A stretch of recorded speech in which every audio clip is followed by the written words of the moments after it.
Hello students, this is Gaurav Gupta from Gaurav sir's classes. आज हम इस वीडियो में आपको बताने जा रहे हैं अकाउंटिंग फॉर पार्टनरशिप फर्म के फंडामेंटल्स के बारे में।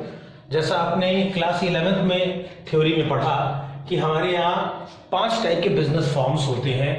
एक होता है पार्टनरशिप बिजनेस, दूसरा होता है सोल प्रोप्राइटर, तीसरा होता है ज्वाइंट स्टॉक कंपनी, चौथा होता है कोऑपरेटिव सोसाइटी और पांचवा होता है एचयूएफ यानी हिंदू अनडिवाइडेड फैमिली। आप जानते हैं कि पार्टनरशिप बिजनेस वो बिजनेस है जिसमें एक से ज्यादा लोग बिजनेस में पैसा इन्वेस्ट करते हैं, यानी कि जहां पर अकेला पैसा इन्वेस्ट करने वाला कोई भी ऑनर है वो सोल प्रोप्राइटर बिजनेस रहेगा, और जहां बिजनेस में इन्वेस्टमेंट करने वाले एक से ज्यादा लोग रहते हैं और ज्वाइंटली वो प्रॉफिट को शेयर करते हैं और लॉस को बियर करते हैं, वो पार्टनरशिप बिजनेस होता है। पार्टनरशिप बिजनेस सोल प्रोप्राइटर से फॉर्म में बड़ा होता है। उसके बाद हमको पता है Reliance Tata joint stock companies होती हैं जो कि मार्केट के अंदर अपने शेयर इशू करती हैं, तो वो ज्वाइंट स्टॉक कंपनी का फॉर्म होता है। चौथा है कोऑपरेटिव सोसाइटी, कोऑपरेटिव ऑर्गेनाइजेशंस में रजिस्ट्रेशन कराना पड़ता है, वो कोऑपरेटिव सोसाइटी होती है। और पांचवा बिजनेस होता है जो अपने एंसेस्टर यानी कि पुराने अपने बाप दादाओं के जमाने से जो बिजनेस फॉर्म हमको मिलता है अपने बेटों को जनरेशन टू जनरेशन पास होता है, उसे हिंदू अनडिवाइडेड फैमिली कहते हैं। तो ये हम थ्योरी में पढ़ चुके हैं क्लास 11th में। इस क्लास 12th में आपको जो पढ़ना है वो पढ़ना है इस पार्टनरशिप फर्म के अकाउंटिंग ट्रीटमेंट को, क्योंकि पार्टनरशिप फर्म के थ्योरी के पार्ट को हम जानते हैं कि पार्टनरशिप का बिजनेस एक ऐसा बिजनेस होता है जहां पर एक से ज्यादा लोग बिजनेस में इन्वेस्टमेंट करते हैं। सोल प्रोप्राइटर बिजनेस की सबसे बड़ी प्रॉब्लम यह है कि सोल प्रोप्राइटर बिजनेस में सारा का सारा रिस्क एक पर्सन के द्वारा लिया जाता है, लेकिन पार्टनरशिप बिजनेस में जो रिस्क होता है वो एक से ज्यादा लोग बियर करते हैं और 10-20 लोग भी इसके ऑनर हो सकते हैं, इसमें इन्वेस्टमेंट कर सकते हैं। मैक्सिमम लिमिट जो है अकॉर्डिंग टू पार्टनरशिप है वो 200 लोग की है। 200 लोग मैक्सिमम इसके अंदर बिजनेस में इन्वेस्टमेंट कर सकते हैं। पार्टनरशिप बिजनेस में पार्टनर्स के बहुत सारे राइट्स होते हैं, बहुत सारी ड्यूटीज होती हैं, और पार्टनरशिप बिजनेस के अंदर एक इंपॉर्टेंट चीजें ये हैं जिसके फीचर्स यहाँ पे लिखे हुए हैं। सबसे पहले है कि पार्टनरशिप बिजनेस में 2 और मोर देन 2 पर्सन, या तो 2 लोग हो बिजनेस में या 2 से ज्यादा इन्वेस्टमेंट करने वाले हो। अकेला अगर पैसा लगा रहा है तो वो सोल प्रोप्राइटर होगा। ये सबसे इंपॉर्टेंट पॉइंट है एग्रीमेंट, पार्टनरशिप डीड जिसको बोलते हैं। पार्टनरशिप के अंदर पार्टनर्स के जो भी अधिकार है, जो भी राइट्स हैं, जो भी उनके बीच एग्रीमेंट है, वो एक रिटन फॉर्म में आ जाता है जिसको बोलते हैं पार्टनरशिप डीड। पार्टनरशिप डीड उतना ही इंपॉर्टेंट डॉक्यूमेंट है जैसे कि मेमोरेंडम होता है कंपनी के केस में, मेमोरेंडम एसोसिएशन होता है कंपनी केस में, जो कंपनी का चार्टर डॉक्यूमेंट होता है। सारे के सारे रूल्स रेगुलेशन की कैसे कैसे शेयरिंग होगी पार्टनर की, कौन ऑथोराइज सिग्नेटरी होगा, कौन बिजनेस के अंदर सारे डिसीजन लेगा या सब लोग मिलकर लेंगे, कौन होलसेल इंचार्ज होगा, ये सारी चीजें जो डिसाइड की जाती है XYZ, वो सब एक रिटन फॉर्म में रख ली जाती हैं जिसको बोलते हैं एग्रीमेंट और पार्टनरशिप डीड। पार्टनरशिप डीड का रजिस्ट्रेशन कराना मैंडेटरी नहीं होता है, ये वॉलंटरी है। पार्टनरशिप डीड का रजिस्ट्रेशन कराना मैंडेटरी नहीं है, पार्टनरशिप डीड वॉलंटरी है। अरे पार्टनर चाहे तो उसको ऐच्छिक रूप से रिटन फॉर्म में रख सकते हो, ना चाहे तो नहीं रख सकते, ये ऐच्छिक है उसको रजिस्टर्ड कराना। तीसरा होता है लॉफुल बिजनेस। पार्टनरशिप में एक बिजनेस लॉफुल होना चाहिए, नहीं कि ऐसा कोई बिजनेस फॉर्म नहीं होना चाहिए जो कि अनलॉफुल हो या जो बिजनेस हो ही ना, जैसे कि मनुष्यों की खरीद फरोख्त या ऐसा कोई इलीगल बिजनेस पार्टनरशिप में नहीं होना चाहिए। यानी कि जो पार्टनर्स है वो आपस में एक दूसरे के साथ अटैच हुए हो एक लॉफुल बिजनेस करने के लिए। प्रॉफिट शेयरिंग रेशियो, इनके बीच एक रेशियो होता है जिसमें ये प्रॉफिट को बांटते हैं और लॉसेस को ही बांटते हैं। जैसे कि 3 पार्टनर अगर इन्वेस्टमेंट कर रहे हैं तो 1:1:1 एक प्रॉफिट शेयरिंग रेशियो होगा, इनको ऐड कर देंगे तो 1/3 में इनके बीच शेयरिंग होगी। अगर मान लीजिए रेशियो 3:1 है तो हम इसको ऐड कर देंगे तो इनके बीच जो शेयरिंग होगी वो 3/6, 2/6 और 1/6 में इसको बांटा। मान लीजिए 60,000 प्रॉफिट हुआ तो 60,000 के प्रॉफिट में ए को मिलेगा, 3 पार्टनर है ए बी और सी, ए को मिलेगा 30,000, बी को मिलेगा 20,000 और सी को मिलेगा 10,000 रुपीज का शेयर। तो प्रॉफिट शेयरिंग रेशियो इंपॉर्टेंट है। अगर क्वेश्चन के अंदर प्रॉफिट शेयरिंग रेशियो के बारे में कुछ भी मेंशन नहीं है तो ये इक्वल माना जाएगा। 4 पार्टनर होंगे तो 1/4, 1/4, 2 पार्टनर होंगे तो 1/2, 1/2 और 3 पार्टनर होंगे तो 1/3, 1/3 और 1/3 में प्रॉफिट शेयरिंग की जाएगी।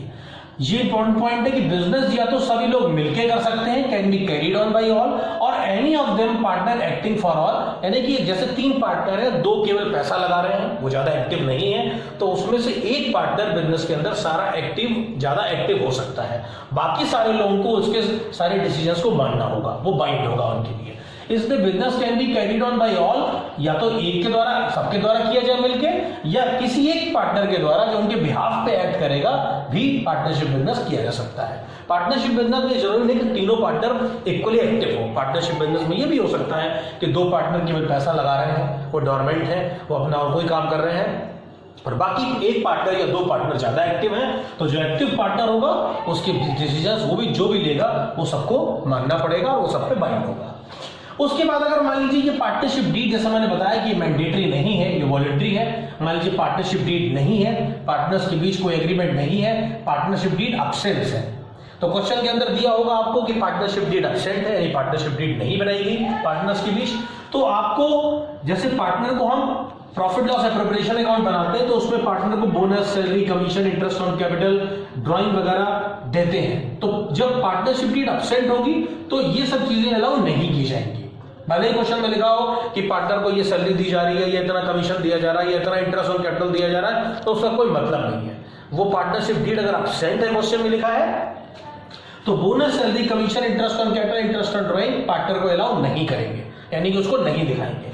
प्रॉफिट शेयरिंग रेशियो इक्वल होगा, चाहे भले ही कोई भी रेशियो दिया हो, मान लीजिए 3:1 दिया हो, 5:6:4 दिया हो, तो उसका कोई मतलब नहीं है। प्रॉफिट शेयरिंग रेशियो इक्वल ही माना जाएगा उस केस में जब डीड अब्सेंट है। और interest on partners loan 6% per annum allow किया जाएगा। इसका मतलब यही कि पार्टनर कभी भी फर्म को लोन देता है, अपना इन्वेस्टमेंट तो करता ही है, कैपिटल तो लगाता ही है, साथ ही साथ पार्टनर कभी कभी बीच में फर्म को लोन भी देता है। तो लोन वैसे ही जैसे हमने बैंक से लोन लिया वैसे ही पार्टनर से लोन लिया। अगर पार्टनरशिप डीड अब्सेंट है, उसमें कुछ नहीं लिखा पाए, तो पार्टनर को जो उसने लोन दिया उस पर 6% पर एनम के हिसाब से इंटरेस्ट देंगे।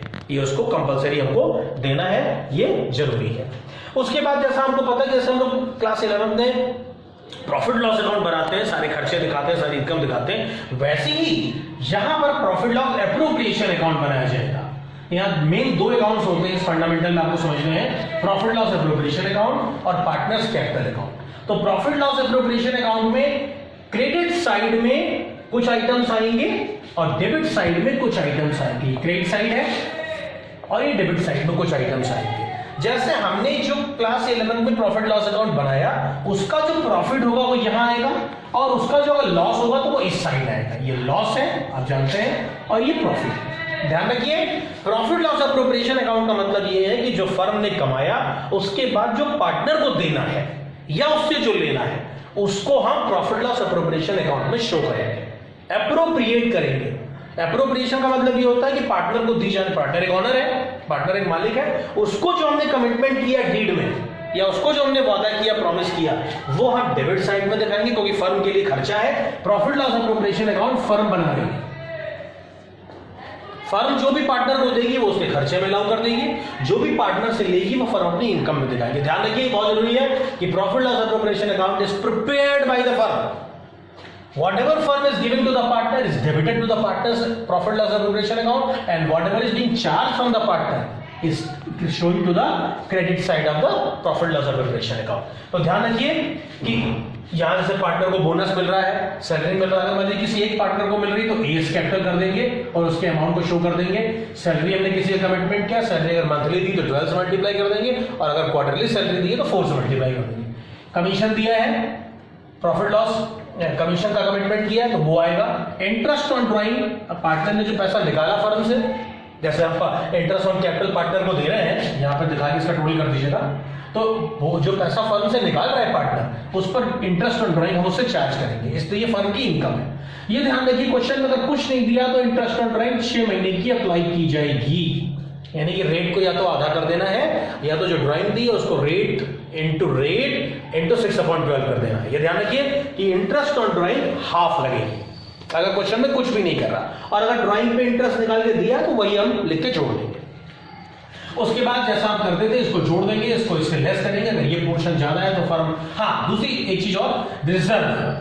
कभी कभी पार्टनरशिप में क्या होता है कि इस प्रॉफिट का एक हिस्सा रिजर्व में रखा जाता है, रिजर्व इमरजेंसी के लिए फर्म बनाती है। उसने कहा कि फर्म ने अगर 10 लाख रुपए कमाए या प्रॉफिट 10 लाख आया, एप्रोप्रिएशन करने के बाद हम इस प्रॉफिट का 10% रिजर्व में ट्रांसफर करेंगे, तो वो यहां पे आएगा। क्वेश्चन में लिखा होगा प्रॉफिट एंड लॉस, प्रॉफिट का 10%, या लिखा हो डिस्ट्रीब्यूटेबल प्रॉफिट का 10%। ध्यान रखिए डिस्ट्रीब्यूटेबल, अगर डिस्ट्रीब्यूटेबल प्रॉफिट का 10% है, अगर केवल प्रॉफिट का 10% है तो यहां जो प्रॉफिट होगा उसका सीधे 10% दिखा दिया रिजर्व में। अगर डिस्ट्रीब्यूटेबल प्रॉफिट लिखा है तो सबको ऐड करने के बाद, लेस करने के बाद जो लास्ट में प्रॉफिट बचेगा, जो आप पार्टनर्स के बीच बांटते हैं प्रॉफिट शेयरिंग रेशियो में, उसका 10% आप यहां पर रिजर्व के रूप में लिखेंगे। तो ये जरूरी है क्वेश्चन में देखना कि प्रॉफिट रिजर्व किसका दिया हुआ है।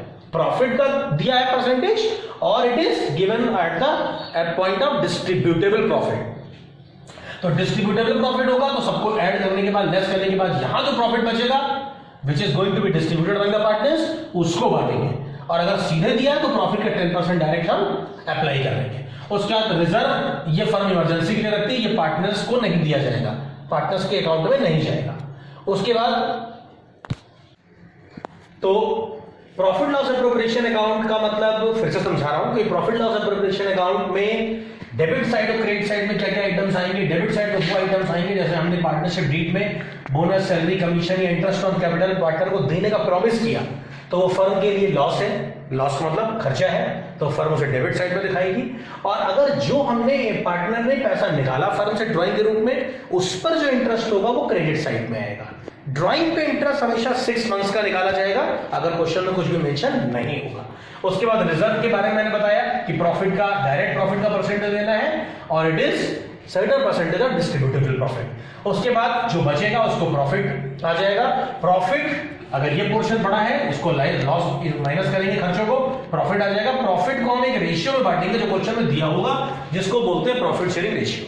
अगर क्वेश्चन में कोई भी रेशियो मेंशन नहीं है तो रेशियो इक्वल लिया जाएगा, यानी 2 पार्टनर है तो 1/2 1/2 और 3 पार्टनर है तो 1/3 1/3 1/3। सपोज करिए फर्म ने 3 लाख रुपए का प्रॉफिट कमाया, सबको माइनस करने के बाद 1 लाख रुपीज आप तीनों में डिवाइड कर देंगे अगर रेशियो इक्वल है। ठीक है, 1 लाख रुपीज आप इसको डिवाइड कर देंगे फर्म के अंदर, पार्टनर के अंदर, और ये 1-1 लाख रुपए का प्रॉफिट तीनों पार्टनर को मिल जाएगा। इसके बाद हम क्या बनाएंगे, प्रॉफिट लॉस एप्रोप्रिएशन के बाद हम पार्टनर्स कैपिटल अकाउंट बनाएंगे। पार्टनर्स कैपिटल 2 टाइप की होती है, एक होता है फ्लक्चुएटिंग कैपिटल और दूसरा होता है फिक्स्ड कैपिटल। अगर क्वेश्चन में कुछ भी मेंशन नहीं है तो ध्यान रखिए पार्टनर्स कैपिटल अकाउंट फ्लक्चुएटिंग ही बनाया जाएगा। अगर फिक्स कैपिटल अकाउंट मेंशन है तो पार्टनर्स कैपिटल अकाउंट में फिक्स कैपिटल अकाउंट बनाया जाएगा। इसके 2 पार्ट होंगे, कैपिटल अकाउंट अलग होगा, करंट अकाउंट अलग होगा। ठीक है, पार्टनर्स कैपिटल अकाउंट में क्या आएगा, पार्टनर का जो कैपिटल का बैलेंस दिया है वो आएगा,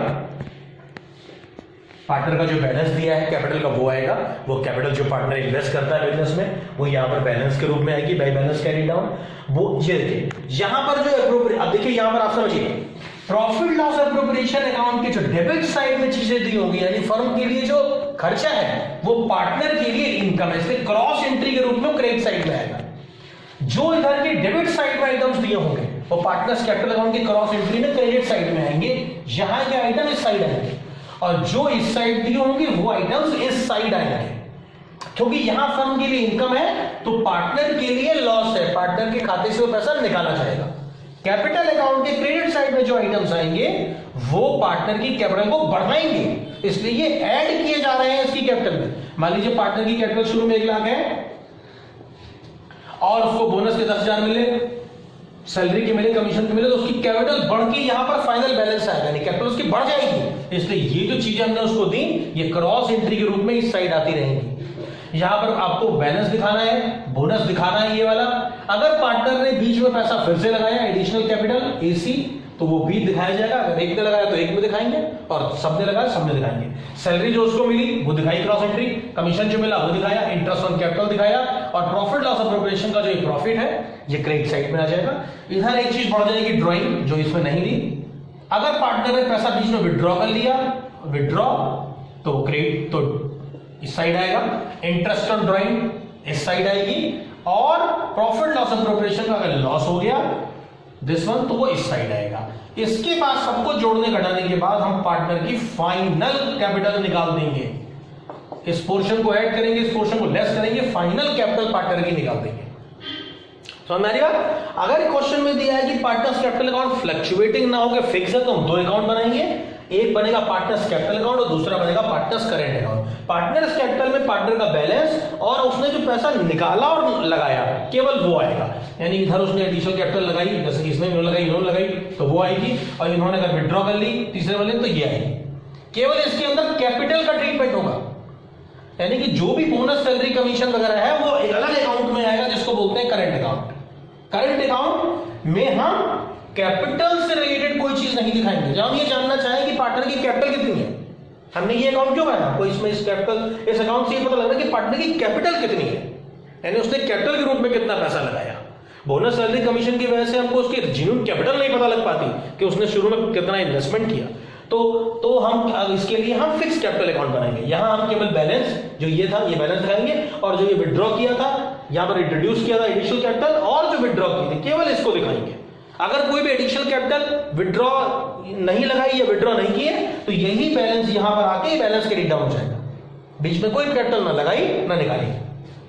उसके बाद जो ये सारे ट्रीटमेंट है जो आपने किए वो करंट अकाउंट में आएंगे। करंट अकाउंट मतलब करंट अकाउंट के उस पर बैलेंसेस दिए हो, करंट अकाउंट का नेगेटिव बैलेंस भी हो सकता है तो वो 2 में आएगा, और पॉजिटिव बैलेंस होगा तो 5 में आएगा। उसके बाद वही bonus salary commission interest on capital और प्रॉफिट लॉस एप्रोप्रिएशन का जो प्रॉफिट है वो सब आ जाएगा, और इधर ड्राइंग इंटरेस्ट ऑन ड्राइंग और प्रॉफिट लॉस एप्रोप्रिएशन का जो लॉस है वो आ जाएगा, और इसके बाद इसका हम फाइनल बैलेंस निकाल देंगे सबको जोड़ने घटाने के बाद। यहां पर फाइनल बैलेंस आ जाएगा जैसे इसमें निकाला, और इस तरीके से ये करंट अकाउंट तैयार हो जाएगा। करंट अकाउंट और कैपिटल अकाउंट को मर्ज कर देंगे तो फ्लक्चुएटिंग कैपिटल अकाउंट बन जाएगा।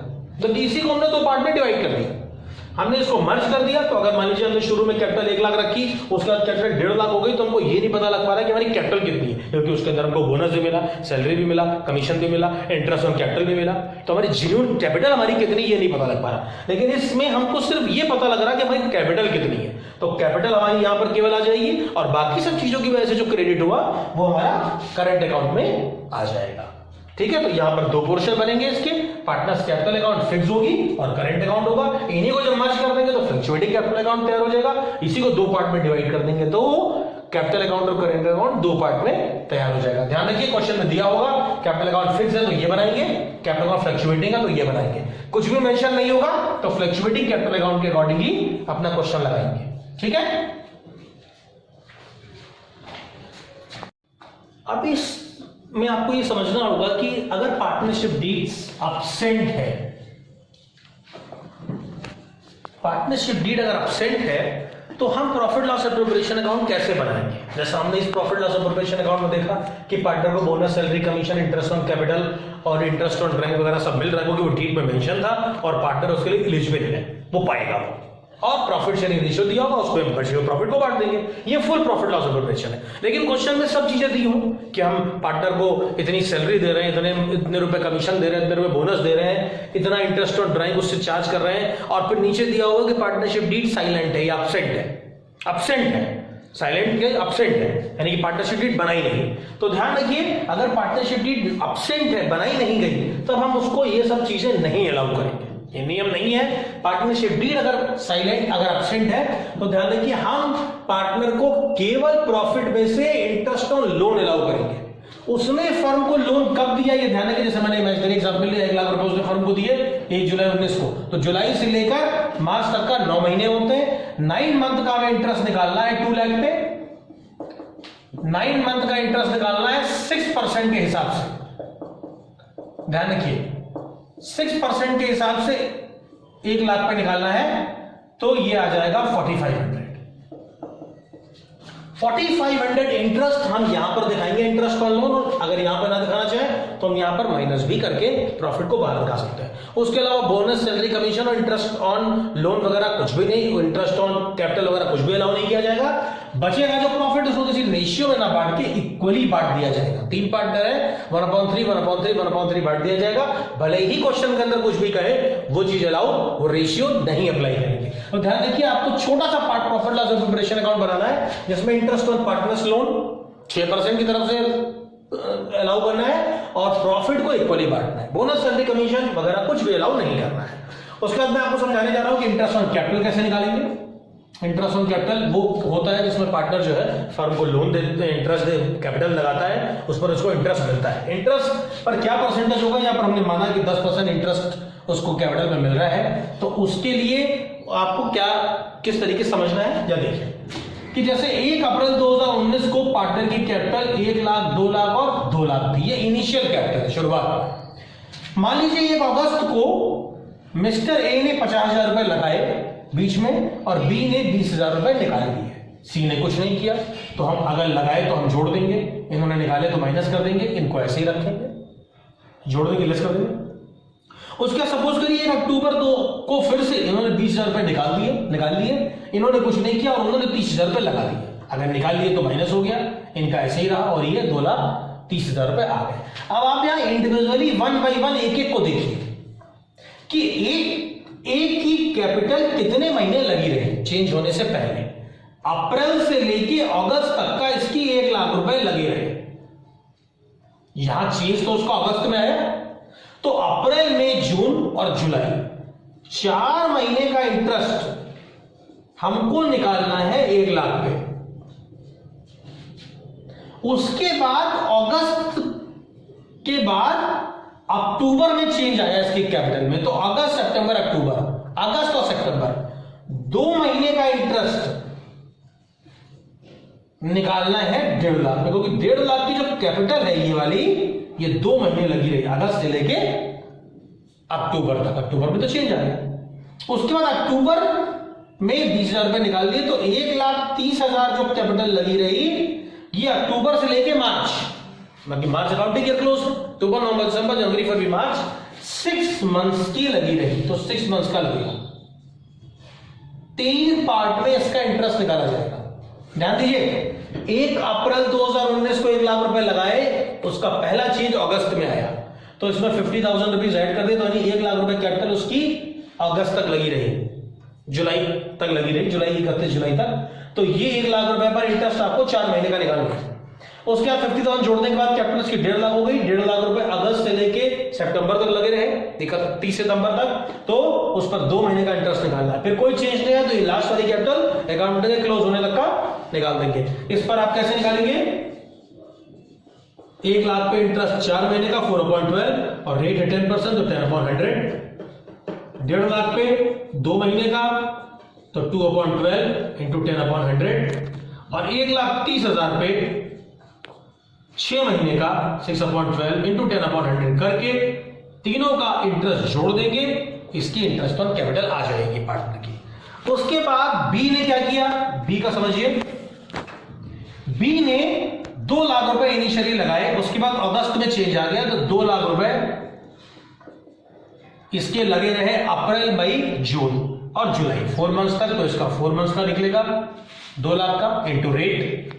उसके बाद ये ध्यान रखिए, उसका यहां पर कोई चेंज नहीं आया, यहां पर 1,80,000 रुपए उसके लगे रहे अगस्त से लेकर पूरे अक्टूबर तक का।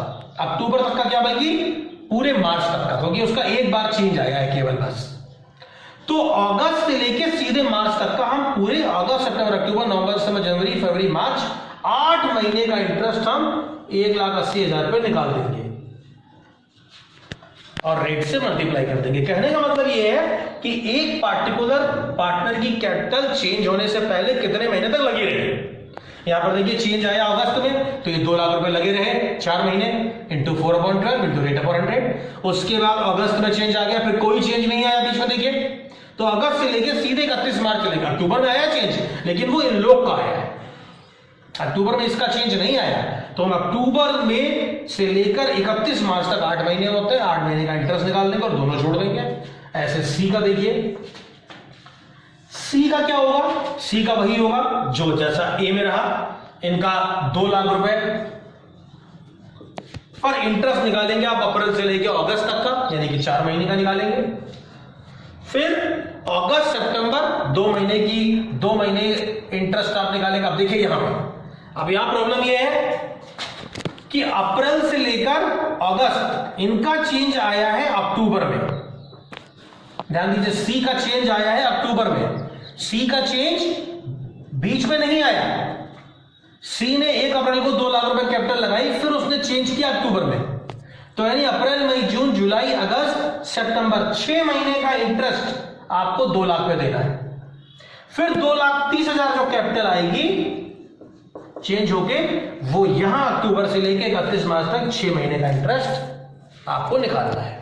और इन सबके इंटरेस्ट इनको रेट से मल्टीप्लाई कर देना है, इंटरेस्ट निकालने के बाद इनको ऐड कर देना है। तो इंटरेस्ट ऑन कैपिटल के केसेस टिपिकल है वो आते हैं। आपको यह समझना है कि कैपिटल चेंज होने से पहले कितने महीने लगी रही, जितने महीने लगी रही उतने महीने का इंटरेस्ट आपको निकालना है।